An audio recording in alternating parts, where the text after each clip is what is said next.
Ito yung mga napansin natin, idol, sa laban ng TNT at Meralco. Dito nga sa first quarter, idol, ay nag-capitalize talaga ang Meralco sa mismatch ng kanilang import. Naging successful nga sila sa strategy na yan. Kaya't mapapansin natin sa second quarter na nag-adjust kaagad ang TNT at nilagay nila si Bol sa import ng Meralco. Napansin din natin dito sa first quarter, mga idol, na maganda ang depensang ginagawa ng Meralco against Bol. Hinahayaan nga nilang tumira sa mid-range si Bol dahil kung ikaw ang Meralco ay okay lang ito kaysa naman close to the basket ang tira ni Bol na mahirap pigilan. Makikita din natin dito sa first half, mga idol, na nahirapan talaga ang TNT na makontain ang pick and roll game ng Meralco.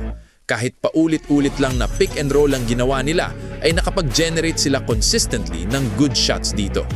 Kaya sa third quarter, mga idol, ay nag-adjust si Coach Chot at mapapansin natin dito sa pick and roll coverage nila na may slight na double team sa guards para maiwasan ng penetration.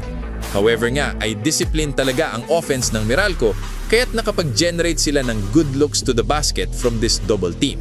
Dahil nga hindi gumagana ang depensa ng TNT, ay napuwersa silang gumamit ng zone sa fourth quarter. Dahil nga dito, ay na-stop temporarily ng TNT ang offense ng Meralco. Pero napansin kaagad to ng Meralco at pinasok nila si Cancino to break the zone, kaya't napuwersa ang TNT na bumalik sa kanilang man-to-man offense. At this point nga, mga idol, ay lamang pa rin ng double digits ang Meralco.